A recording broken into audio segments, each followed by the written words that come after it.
Welcome, everybody. Thank you so much for joining us. Thank you. I see a lot of familiar faces, so I really appreciate you guys supporting our Naturally Speaking event. My name is Rachel Reesbeck, and I'm the Education Director for the museum. We host this from February to June every year, so it's bittersweet that today is our last of our series for this year, but we will be back next February. I wanted to just give a really big, huge thank you for every one of our speakers that help support this event every month. We always do this the third Thursday of the month. And we have, of course, a wonderful audience in person. We also are joined by our Zoom audience. And so we record these webinars each month, and then we put them on our YouTube channel. So if you've missed any of them in the past, you can go check that out and see past recordings. And I think next year we'll probably switch to just kind of doing a nice video of it while we're here in person. So we'll still make those available afterwards. But I want to go ahead and just kind of tell you a little bit about why our speaker is here with us tonight, Eric Sheppard. So we started planning a Juneteenth celebration last year. And when we were kind of identifying where we wanted to take that celebration and how we wanted to connect it to the museum, we really thought about, all of our natural spaces and habitats in Virginia that we want to focus on. And so we started doing research about the Dismal Swamp and all of the Virginia's waterways and how they were used for enslaved people. And so we were doing a lot of research and coming across a lot of different names of people that have been in this work for a really long time and are very passionate and dedicated about telling these stories. And we came across Eric's name. And so when we were identifying, our speaker series for this year, we stalked him online, as you like to do, and found his email address and reached out, and he responded immediately and was graciously able to participate today and join us. And we're very excited about that. So I want to welcome him and then also tell you a little bit about how we're going to continue this. This is kind of our kickoff for our Juneteenth celebration, but we will also have a museum event this Sunday on June 23rd, and that will be from 11 a.m. to 3 p.m. It'll be right up here in this upper level where we will highlight a lot of what he is going to talk about tonight, so that way we can share and celebrate with everyone. So let's go ahead and give a warm welcome to Eric Sheppard. Thank you so much, Rachel. How's everybody? We will have a good time in here. You know why? Most of y'all don't know about the Dismal Swamp. So that's an opportunity for me to share. And if you don't ask the question, then I'll have to answer if I don't know, right? So we're going to have a good time. My name is Eric Sheppard, and as most of you know, that we've had a chance to talk a little bit before now. I'm from Baltimore, go Ravens, and I've been down here in Virginia since 2006, so those years are just going by. And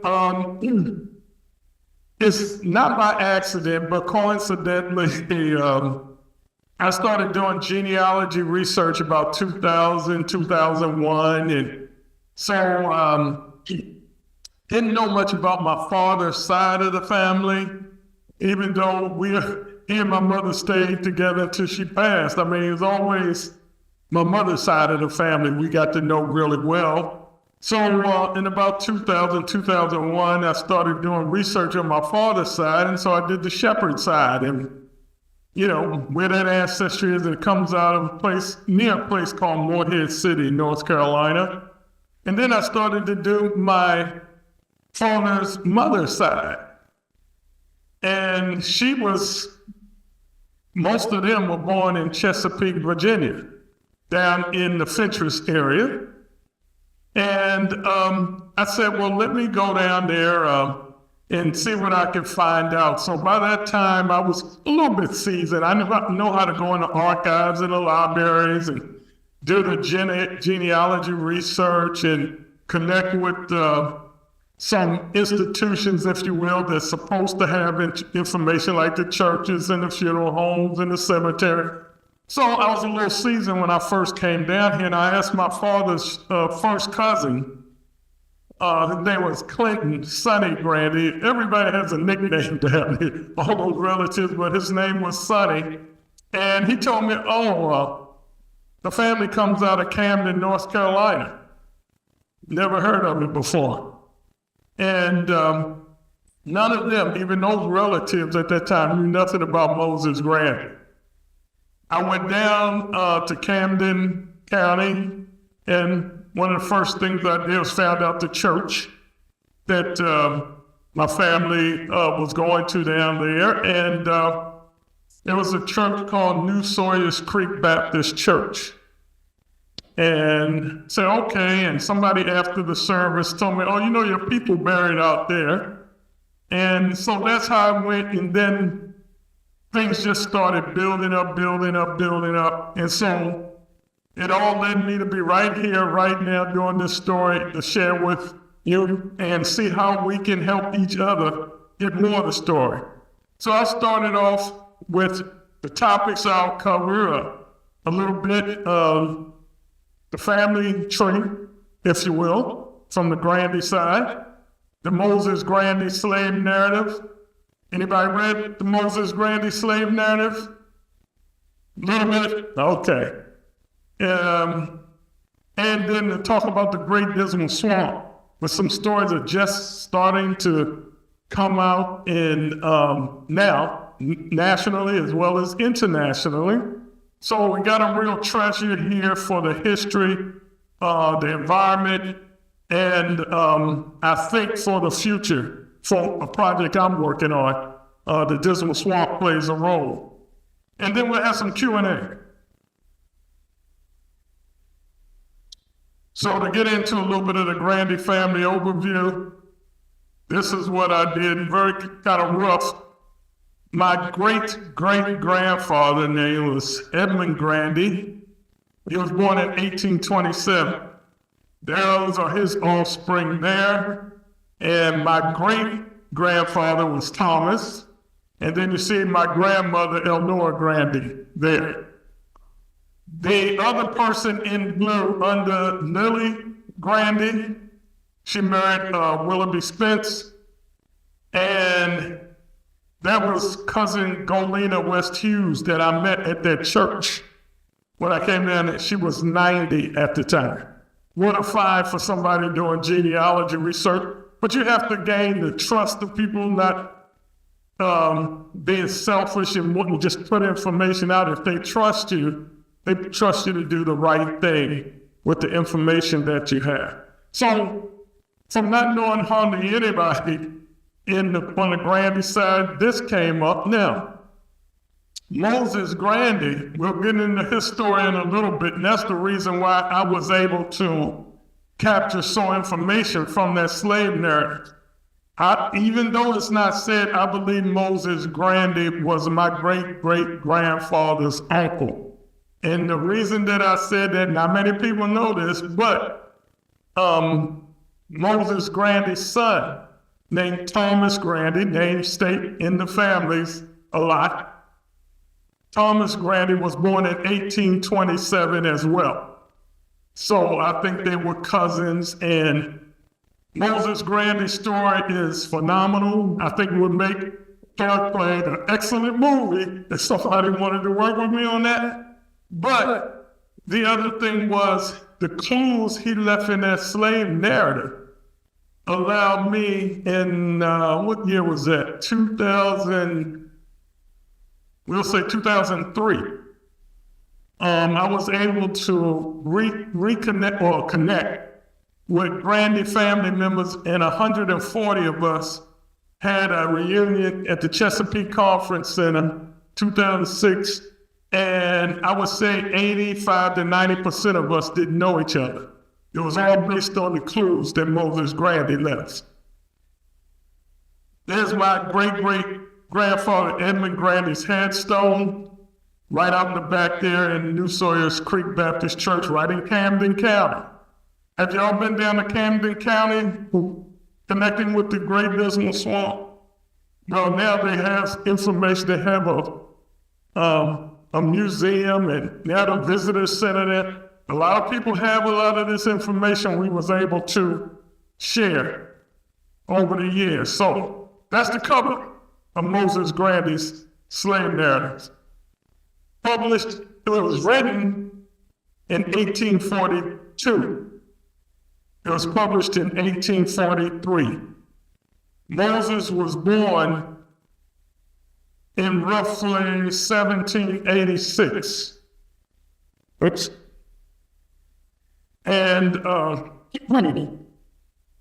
was born enslaved, and he had the story in the slave narrative of what happened to his mother, to his father was working on a plantation kind of far away, so at certain points of time they never really saw him again. And he talked a lot about his siblings, but also about his children. And everywhere, I'll just tell you this, everywhere that Moses Grandy went that he had in that slave narrative, I became a genealogy detective. I went there to try to put pieces of the puzzle together. So he was a waterman down there on a ferry between Elizabeth City and Camden, but also worked on the Dismal Swamp Canal as a waterman delivering shingles from the wood cut or the timber cut in the swamp to places like Norfolk and the surrounding areas, probably Portsmouth, Chesapeake as well. And I'll tell you how I found this slave narrative. Most of y'all went to school down here, right? In Virginia? Some of you? You went to school? All right. You ever hear Moses Grandy, Underground Railroad, Dismal Swamp? You've heard of it. Well, we used to do tours down here. I would take people down the Great Dismal Swamp, and then I would add the Moses Grandy story on top of my tour, which made it unique from what I was doing. And we would have people on the bus. They would be, some of them in their 70s, close to 80. And they just thanked me because they'd been in the area the whole time and they'd never heard of some of this information. So hopefully they can get it in the school systems. If not, do some reading and studying sort of on your own with some of the faith-based communities. Maybe they can help out. How many of you heard of Moses Myers? Chrysler Museum? The Moses Myers house? Oh, see, when you become a detective, you put them pieces of the puzzle together. Moses Grandy mentions Moses Myers in there. And Moses Myers and he were colleagues, if you will. If you could be a colleague with somebody, you're enslaved, but they're not. So Moses Grandy used to deliver the wood products down to Moses Myers' place. Now, to put the story in context of what was happening here, Moses Myers was considered the richest person in the Hampton Roads area at that time. And he was the first, if not one of the few, Jewish people that lived down in the Norfolk area. The home that he stayed in, probably back then they called it a mansion. It's pretty big now, actually. But the Chrysler Museum has that property now, and people tour and come in and they educate people on Moses Myers and everything associated with his family and the impact he had in the Norfolk area. And Moses Grandy and Moses Myers were friends well enough that when Moses was duped, shall we say, for the second time about his freedom, Moses Myers spoke up for him. He couldn't really do much, but he did. So I always remembered that, and I always remember Moses Myers had 5 ships. And he was right down off his house is off of, what street is that? I don't remember exactly the name of the street, but it's right near the port there what a town park center and all that is for Norfolk. But he had 5 ships back in that day, we'll say the early 1800s, and he was going bankrupt. And somebody asked him, well, why don't you get involved with the slave trade and save your business?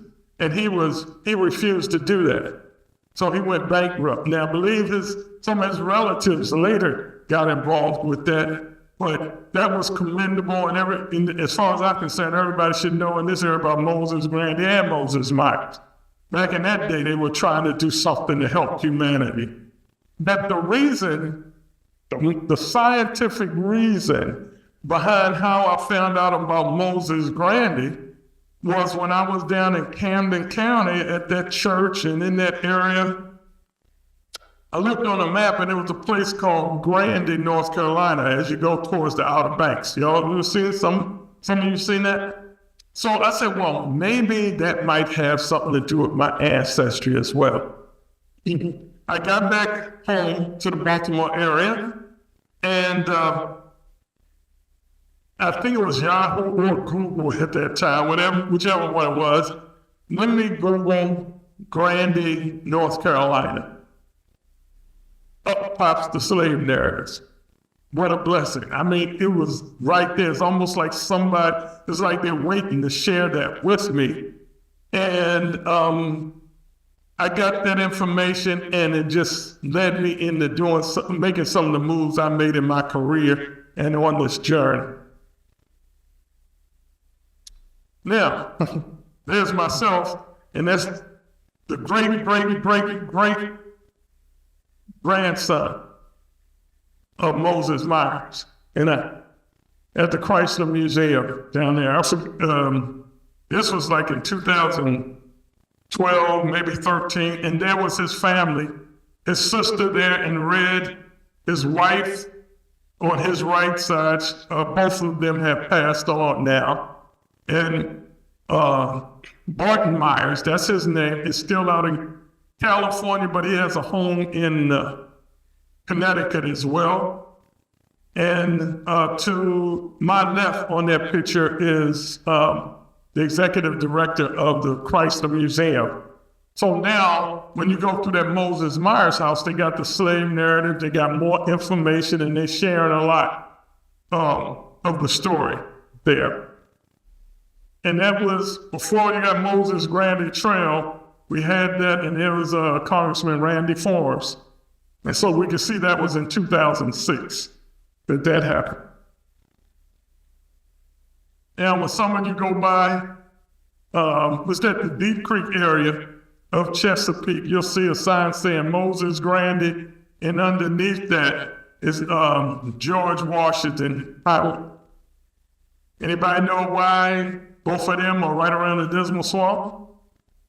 George Washington was one of the first surveyors, if not the first, in the swamp to do that. And he thought it would be excellent farmland for this. Okay. But here's the thing. Back in those days, now, this is, as the younger folks would say, word on the street.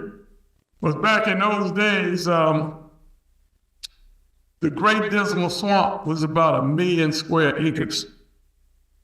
1 million. So it was extended down to Virginia Beach, Norfolk area, went all in Suffolk, and just all over. And it's now been reduced down to about 200,000 acres. Not bad, though. That's still a lot of land down there. Moses Grandy had the slave narrative published by the British and Foreign Anti-Slavery Society in London, England.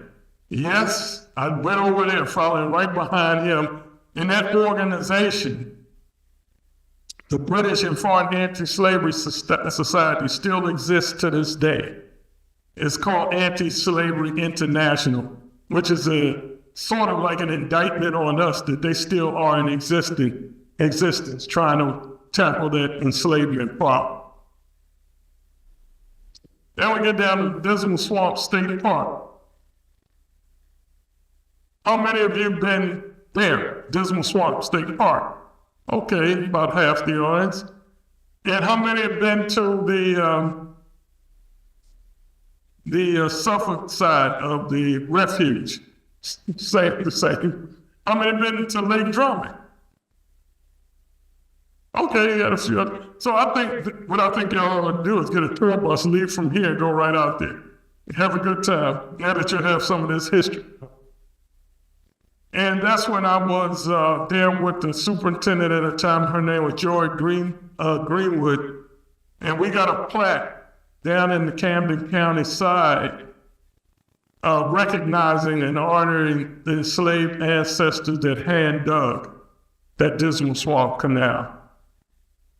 And that was completed, I think, in 1805, still in existence. From what the Corps of Engineers said, it's the oldest continuous operating canal in the United States. There's part of the canal there that was hand dug. And, oops, let's see, let me go back. And you can see it from there. I'm looking towards Elizabeth City from this angle on the pier that they have there. But not many people know the story about the conditions and how that canal was built. So I know everybody gonna get this answer right. Did they use backhoes in that thing? Oh, okay. All right, and if they were enslaved, that means they were in labor camps out there. It wasn't no going home 9 to 5, you go home. They were out there. And so this is where I think the Living Museum and some of these organizations that's more into the scientific or environmental type of thing could really add value to put the human story together with the environmental story. And so Moses Grandy in that slave narrative describes very vividly how, imagine it back then, they were hand digging that canal, sun up to sundown, with all those things we were complaining about a little earlier, about the mosquitoes and the flies and what have you. So just imagine that challenge. And you didn't get paid for that work. That was a government contract. As you started to do the research, and so the owners would come, get the money and leave the enslaved people with a stipend of what Moses described as not good pork and some of the other items. Now, that's horrific in itself. But when Moses describes some of the individuals that were hand digging that canal, when they didn't make quota, they were tortured. And he describes very vividly how they were tortured. They were put up against a tree, tied to a tree, the back of the head tied around there, and the only thing touching the ground was their toes, and they were whipped unmercifully. And he said sometimes when they would take the individuals down from that tree, they were dead. And so one of the reasons I'm on my journey to do what I do around the Dismal Swamp is because here's another question that everybody should get right. When somebody died out there, do you think it was a funeral procession that went out of there? Their bones are still in that swamp. That's why I do what I do. They need to be recognized, honored. And when I see $1,000 yachts coming down the Dismal Swamp Canal, and they didn't know how that canal got there, that's why we did that plaque, to make sure people started to find the story behind that environment, that treasure called the Dismal Swamp that everybody talks about. It's a human side to that. And as a matter of fact, I told the Refuge manager in Suffolk, it's called the Great Dismal Swamp National Wildlife Refuge. I said, you need to put human and wildlife refuge. A lot of our people escaped the plantation. It was part of the Underground Railroad, and believe it or not, they lived out there for hundreds of years. And so that needs to be highlighted. It needs to be I think, studied some more, which I think will happen because they are now, it's almost in the final stages of that Great Dismal Swamp becoming a national heritage area. And it's not a whole lot of them in the United States. So you're sitting on a gold mine of tourism opportunity when you add the human history to the environmental history. So what did we do in the Great Dismal Swamp, Lake Drummond? This was maybe a couple of years ago. And I'll tell you how this happened. I'll be honest. I'll just tell you, hopefully some of you believe me. I was going out to the Great Dismal Swamp, out there to Lake Drummond. There was another interview I had to do for some news station, whatever it was, and Chris Lowry, who was the Refuge manager, was coming out there too. And we've done a lot of tag teaming on interviews and documentaries. And if you haven't been out to Lake Drummond, and it's like, I believe it's 6 miles from the headquarters to get to Lake Drummond. On my way there, it was like an epiphany or something just came to me and said, name the pier Moses Grandy Pier. So when you get things like that, you don't waste no time. You go ahead and implement it as best you can. So I shared that with Chris and Eric. I think that's a great idea, but let's go ahead and make it inclusive of everybody, the indigenous people that were out there, the Maroons, the freedom seekers, all of that. And that's what we came with Reflection Pier out there. And we've had moments out there where it really was a certain kind of energy out there. Now, not everybody will get this, but it's almost as if those ancestors, whether they were Native American, white, African, Maroon, it's like they know we're doing something positive for their legacy. And so that's what I've been doing. So there's 2 flags, one on the Virginia side, one on North Carolina side. And what that has done is led me from there. Where do I go from there? Dismal Swamp, Virginia, North Carolina. I go right into Africa. I had that slave narrative. I go anywhere because I felt like somebody in my ancestry accomplished something that was pretty powerful to me. So I've been to the Gambia, Ghana, and then I went into Zambia, and that's when it all opened up. And I found that there was a kingdom that still exists over there. And they received me very well, and they knew the story about I gave them the story about the Dismal Swamp, but I also took my last copy of my book that I self-published. It was called Ancestors Call. And before I went there, someone just told me, take your last copy with you. And I gave it to the king. And as a result of that, I got the story about that particular kingdom.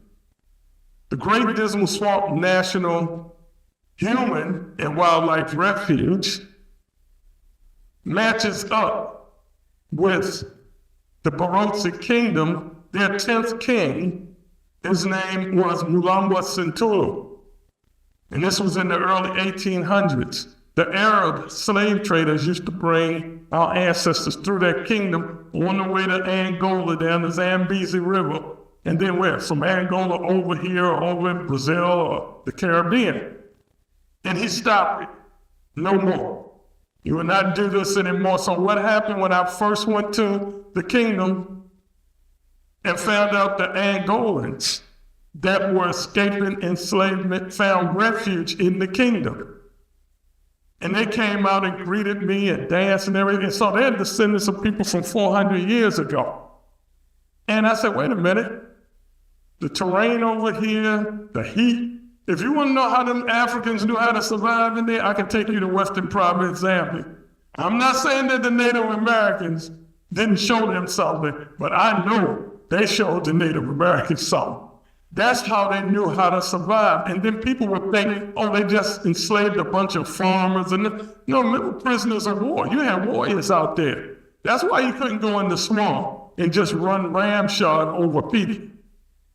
And if you had your freedom out there, and I think in 1822, I believe it was, they had a militia, a Virginia militia that tried to go into the swamp, quote unquote, to get their property. And you never heard another thing about it. If they were successful, we would have read about that. There'd probably been a few movies, everything. So after that, from the early 1800s till the end of the Civil War, they were there.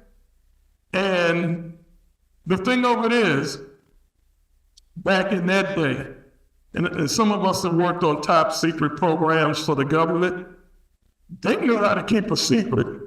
We just finding out about the Underground Railroad activities in the early 2000s on a wide scale. I'm sure some people knew, but they're looking for descendants of the Maroons. Nobody talks about where they came from. They just assimilated right back into society after the Civil War.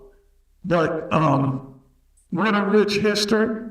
And so at both sides. So what I did was, wouldn't it be nice to have a strategic tourism partnership between the Baronsi Kingdom and the Great Dismal Swamp? And that's what happened. That was done in 2019. And helped to facilitate that where Chris Lowry, the Refuge manager, he signed the document, as well as they call him the Ingham Bailiff, which is the prime minister of the kingdom. He's directly under the king. And so we have that strategic partnership between them to share the history, to share information, and also, if that wasn't enough, I'm good, okay. And if that wasn't enough, I got 300 acres of land granted to me by the king to build a homecoming headquarters for us in that kingdom so that we could connect to other parts of Africa. Of course, our focus is on tourism and trade. And when you think, and I'm not going to share too much, I'll tell you what the king told me. Is this a secret over Zoom? No, probably not. But he said, Mr. Sheppard, when you go back, first of all, he said, we have never allowed any mining to go on in this kingdom in all those years. If y'all Google right now, Zambia and copper, second largest producing copper in the world, that was part of the kingdom at one time. And he said, try to get a mining company to come and unearth. Now we're ready to explore what benefits that can be for them. But he said, we will share that wealth with your homecoming network as well. And the disappointment was, and I'm just being honest, don't ask me a question unless you want an honest answer from me. I'm going to ask it. I came back here, called some mining companies. For whatever reason, they weren't interested. I wonder why. But here's what's happened since then.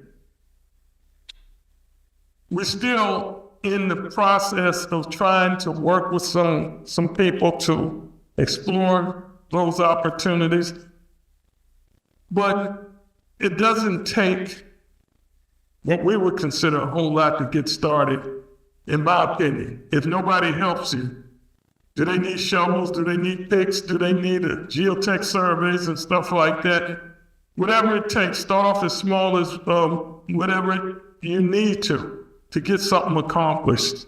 But I'm thankful for that opportunity. When you think about it, all this what's going on and what happened is a result of me trying to trace my ancestry and finding that slave narrative, which opened up many doors. The reason that I'm here speaking to you is not because I'm Eric Sheppard, the former government guy. It's because of the Moses Grandy slave narrative on the Dismal Swamp. Okay, let me see.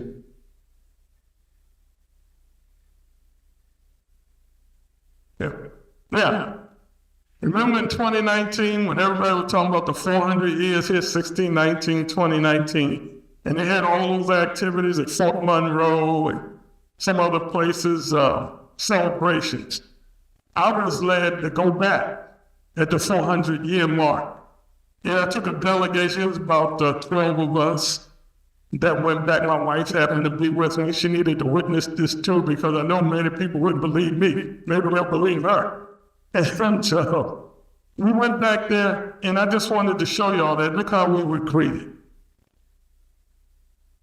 And then you see me down at the bottom. I need to lose some weight in my stomach. Look at me down there, and we're ready. I mean, it was awesome. And what I need people to understand, I shouldn't be the only one or lead another group of people over there, like be the only ones thinking that there is nothing there in Africa for us and for them and for humanity in general.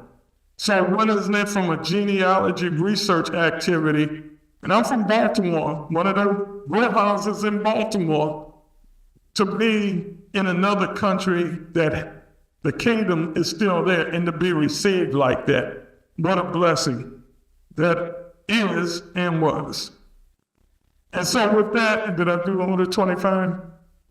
We're doing great?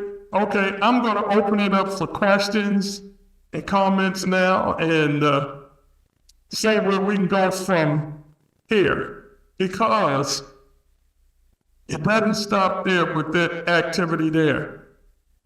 I got some ideas. It's the money part that really hangs me up. But we want to start chartering flights right from Richmond, Virginia into that kingdom. So you got the Dismal Swamp activity going over to the kingdom in Lusaka is their capital in Zambia. And they need better roads. I can see right now the hotels need to go up.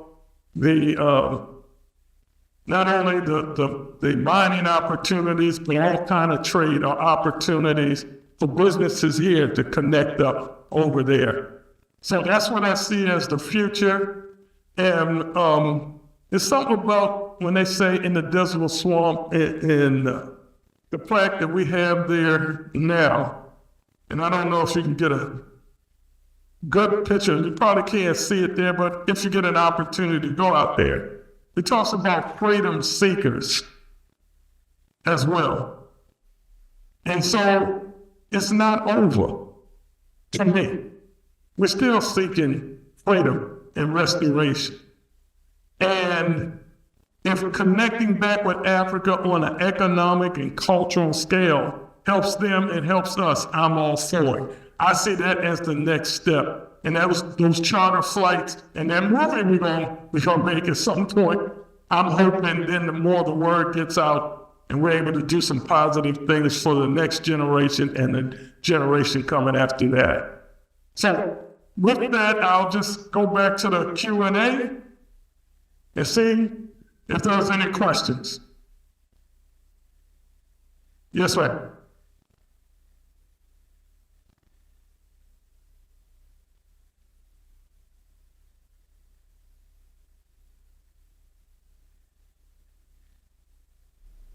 Right. Well, I'll tell you what happened. Not in the kingdom, but in Zambia. You want to know if there was a problem with the government in logistics with the mining opportunity. On either side. Check this out. It might have been 2 years ago. Now, we were talking about copper before, right? You all heard of something called cobalt now? And there was a company that had to Google Prosper Africa, and during this administration now, they looking at these kind of opportunities governmentally to connect up. For the first place, they go into Zambia. And so it was a company that actually did the mining and another company that was doing the investment. And here we go, a year and a half later, after I'm trying to get everybody to see, we got to get on this opportunity, we need to do something, and nothing was in my network, really, because we didn't have the capacity to do what we need to do. So about a year and a half later, not too, maybe a few months ago, there was an article came out because the government through Prosper Africa and everything, they got a $150 million loan to explore this particular mine. And lo and behold, when the article comes out, who y'all think is involved? Bill Gates and Bezos. And they're talking about hitting the mother lode. That's just one mine. They said they'll be mining out of there for 30-something, to the 30s, in the 30s. And they're talking about a mother lode. That's one mine. So in my weird way of thinking, it's like, wait a minute. Africa in general, not everywhere, has all this wealth, and some of the poorest people you ever want challenge. They're not poor mentally and spiritually, but they're poor economically. How does that happen? And then do we play a role in making it better for humanity is my question. And for us. So in answering your question, for Bezos and Bill Gates, it wasn't the problem.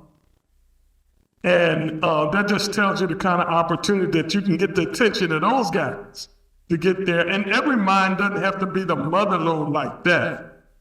But we need to really look at and explore these opportunities. And from my understanding and my observations, it's not that the government won't help us, general, but they're more geared towards helping Gates and Bezos type gentlemen and ladies, multi-million-dollar billionaire types. But that's why I think having a homecoming headquarters that develop trade and tourism on the continent will benefit the small business community that can really use some government assistance in getting there. Yes. Any other questions? Yes.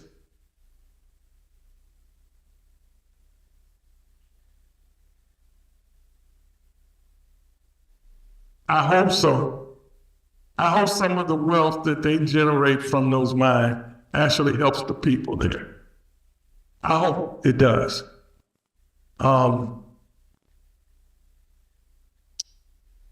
If it doesn't, what does that say? So I hope it does. Yes, sir.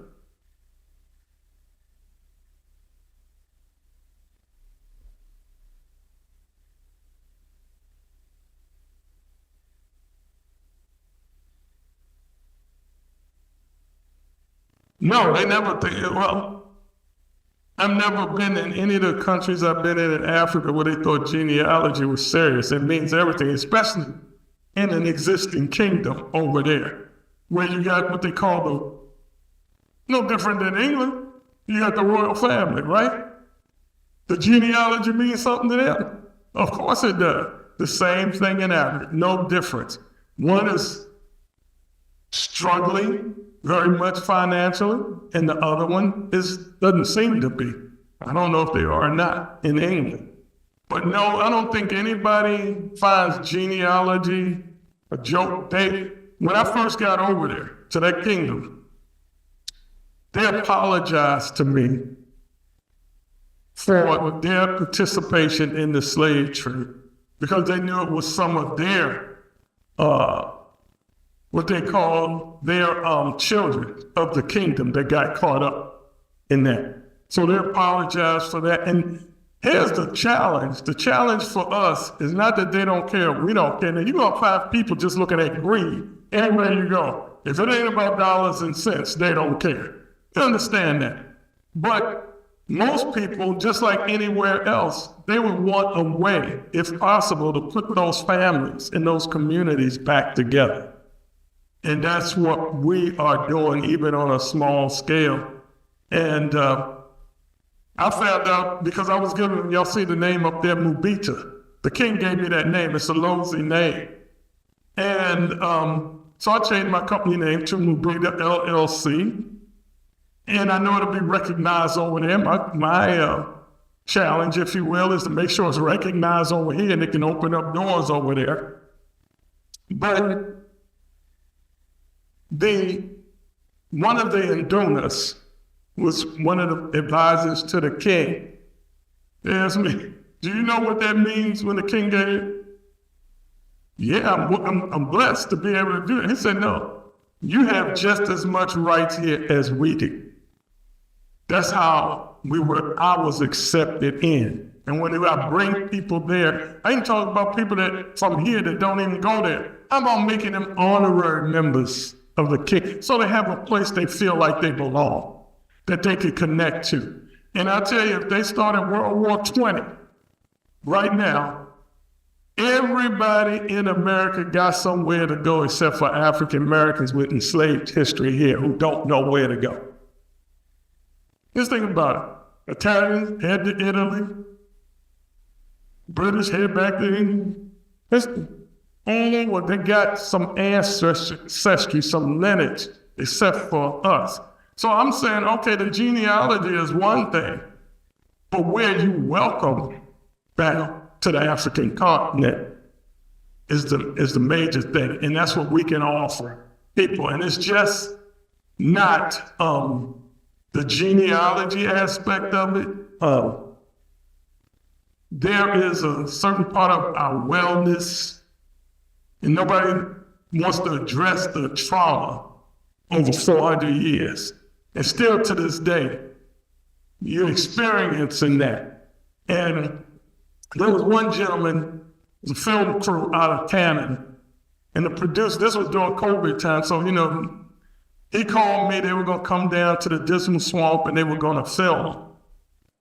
And he was asking me questions, and during COVID, his family, he had small children, so you see them running around on Zoom and everything. So he asked me, Eric, in the slave narrative, Moses Grandy's children were sold, and then were down in New Orleans and different places, and he was trying to, once he bought his freedom, he was trying to get his family back together. Said, how do you think Moses Grandy felt when his children were sold into slavery? I thought about it.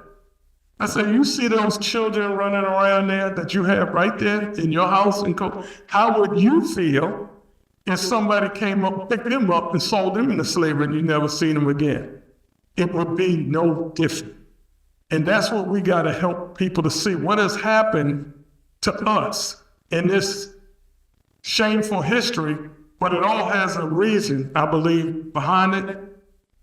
Put yourself in the shoes of somebody else who's facing it, that you don't have to. So I don't know where the empathy is a lot in this country. I asked one gentleman, I think he went to work for The Guardian. There was another interview. Now, we're just going down 17 right past the visitor center. And he was asking me questions about genealogy and research. And I said, a lot of people in the African-American community, they could probably get back to grandma, maybe great-grandma. For whatever reason, they haven't done the research, they don't know. It was never stressed that something needed to be done. So I asked him, how far can you go back? And he was from, I think, his ancestry was from London or the British. He said, 500 to 700 years.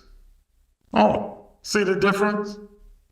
It's right off the bat. He kind of knew. If he didn't know the number of years, he know what direction to go in. And I asked him a question. I said, if you went through what you've seen African Americans go through in this country, would you stay? He just looked at me and said, no.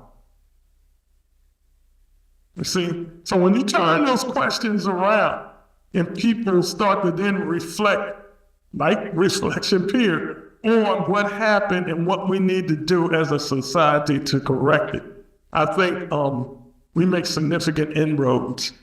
And Africa is the king for us in many ways. Trade,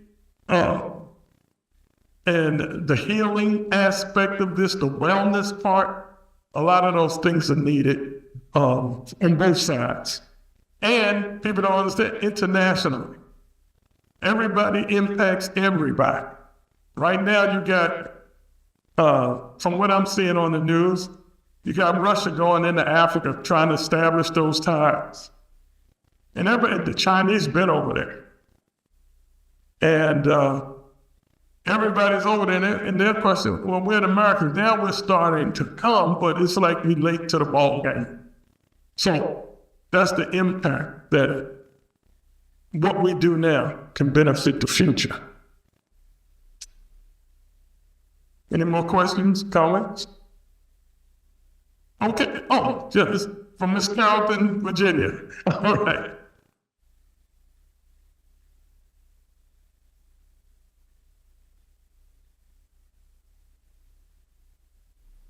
Oh, if I want to read it? Oh, okay. Oh, thank you. This is my old neighbor from Carrollton. We just meet for today for the church. Okay. Well, let me go back here. It says now, to read the words from the plaque, I didn't get Moses Grandy name up there like I want. It's called Reflection Pier versus Moses Grandy Pier, but you notice I got the cover, the slave narrative cover up there. And then the plaque says, and Chris Lau and I worked on this together. It says this plaque recognizes the contribution of indigenous people, Moses Grandy, the Underground Railroad freedom seekers, the Maroons, and supporters for their sacrifice and contributions to American history. Let this pier and lake forever be enjoyed by all people in a place of healing, reflection, and hope, as it was for others seeking refuge before us. So, I mean, it's something for everybody if you go out there to that pier. Thank you very much. I really appreciate you for sharing this one, because that's hard to see there. I couldn't read it. But we do want you, if you like to go out to the pier and see this and then be at that lake, what a beautiful feeling out there. Thank you so much. Okay, thank you. Any other questions or comments? What kind of time? Okay, all right. Well, we're wrapping. Oh, wrong.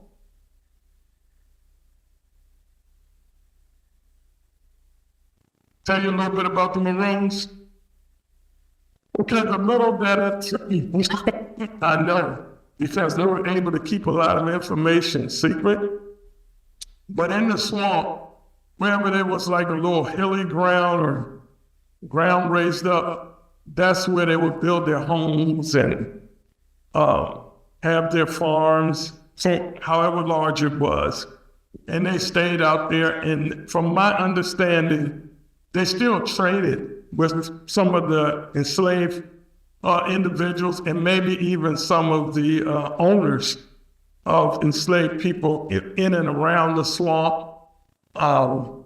Some people think they would come out and raid different farms and all of that.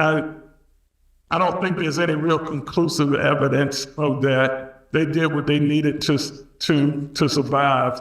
And I think they even helped work on some of those projects. But they got to go back into the swamp. There was no taking them unless you're ready to fight. That's my opinion with them. But the Maroons are people that generally, around an enslaved environment, they find another place to go live to be free, no matter what the conditions. And I believe that happened not only at the Great Dismal Swamp, but down in the Caribbean and South America. There are pockets of Maroons that they said all over, and their history is now coming to the forefront.